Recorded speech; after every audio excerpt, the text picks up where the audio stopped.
Hey YouTube, and welcome to another video with myself, Microbox of X. And before we get into today's video as well, please make sure that you, if you haven't already, go and check out last week's Micropod podcast. I think I'm going to have to call that one the After Dark version because it was unbelievable. We had the Dazinator on, and oh my god, there was some laughs on that show. But very, very adult for the Micropod.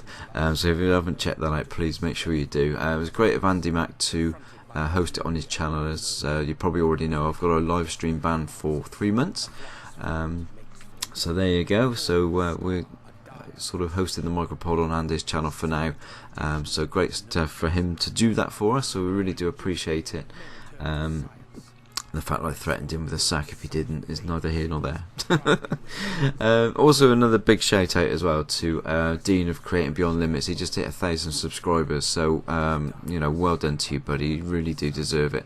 I remember when I first found his channel, and I think it's probably 3-4 years ago now, when I first started my channel, and I was sort of showing him some support and love then when I was a bigger channel before I closed it, and you know, it's great to see him hit that milestone. He's really well deserved, and he's a great YouTuber. So today I want to talk about you know, probably the biggest issue with this generation of gaming, and I think last generation as well, it started raising its weary head. But this generation, it's sort of really become a thing, and I'm talking about loot crates and microtransactions, and it's sort of been in the press for the last sort of 12 months, I suppose, because it has been getting a lot of hate, deservedly so, and it really hit big time when Star Wars Battlefront 2 dropped, was it October, November of last year, and it was a real pay-to-win system on that game. It was horrendous, and it really bit DICE and EA, bit them badly on the ass, because it really did cause some real shit for them, to the point where even Disney got involved as well and said, you know, you better sort this crap out now because we don't like this bad press. And people they're fed up with microtransactions, they're fed up with loot crates, and I'm one of them. I'm all up for you know, buying DLC, you know, extra maps and things like that. You know, DLC, that's up to you at the end of the day. Whether you have that or not doesn't sort of change the fact of whether you're going to win. But you know, DLC, it's a funny one, DLC, because I know we've had issues in the past when DLCs come out and we find out later on that it's already been on the disc, and that's a big issue for me. I mean, this is something that never happened before, but it does seem to be becoming a thing now, and you know, games aren't cheap. You know, games are getting more and more expensive, and I understand that production costs go up, especially on these games that are sort of 2-3 years in production.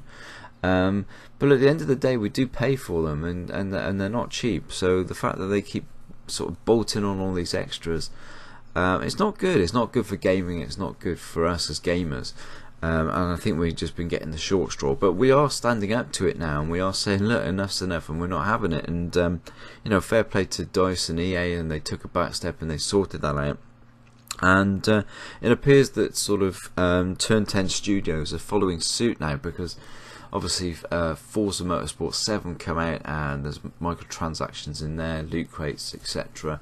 And people sort of weren't happy about that as well, although it didn't seem to cause as much ruckus as the Star Wars Battlefront 2 did.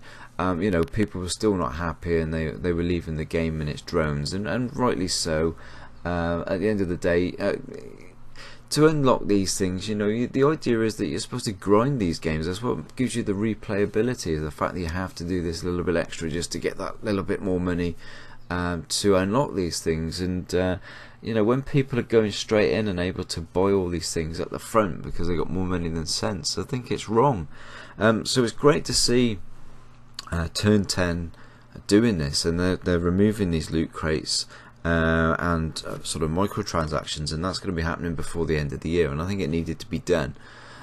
People might actually start going back to the game now, and the thing is as well, I always find in these games when they introduce these microtransactions, loot crates, etc., it always takes longer to grind because they want you to get fed up and buy these bloody you know, these crates and these add-ons and these extra cars.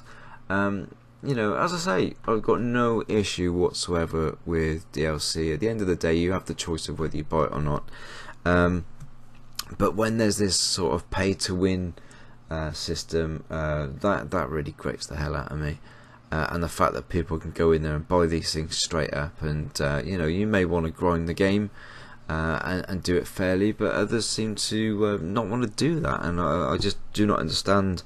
I mean, if you haven't got the time to play these games, then mainly that, maybe that's not the game for you. Then maybe you do need something a little bit more pick up and play.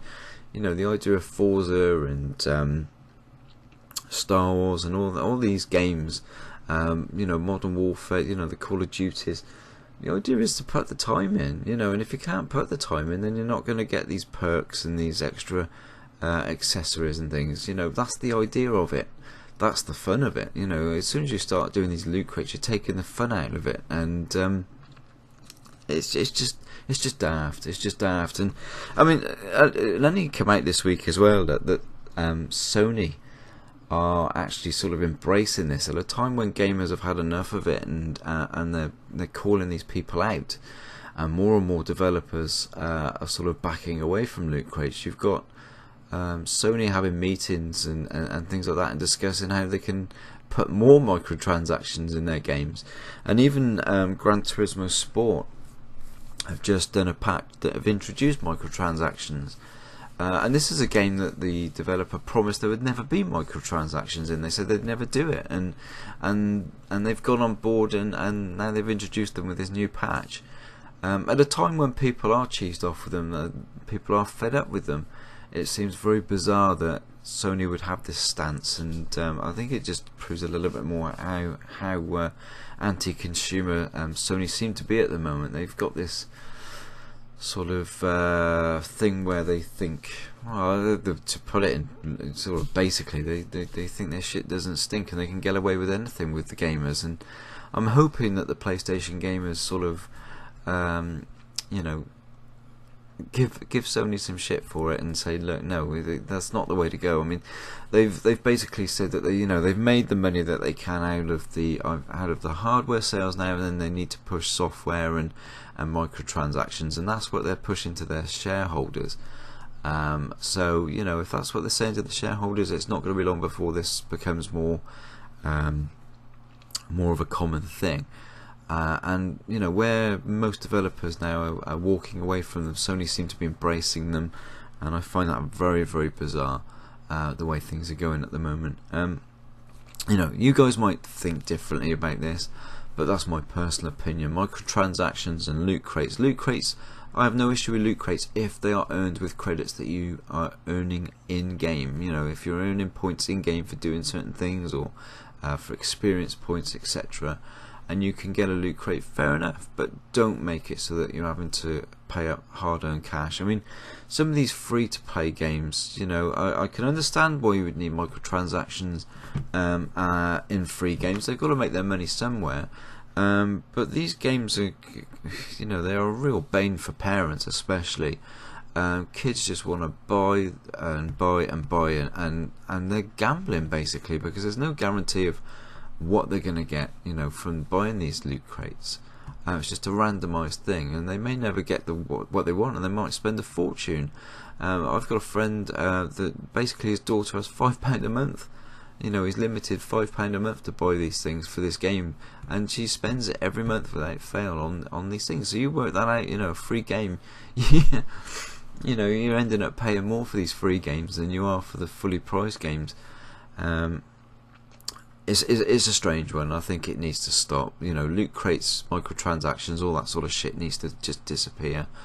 DLC, fair enough, if it is proper DLC and it's not already on the disc already. I think that's a complete rip-off if you're just paying for DLC and all it's doing is unlocking it on the disc. I find that even worse. Anyway, that's all I've got for you today. I just wanted to sort of talk about the loot crates. I think they're getting out of hand, and I just wanted to give my bit on them. But I am on holiday next week, so you won't hear much from me next week. It'll be very quiet. No podcasts or anything, so I will be off next week. But take care. Please like, subscribe, leave comments down below what you think, and I'll speak to you soon. Take care. Bye bye.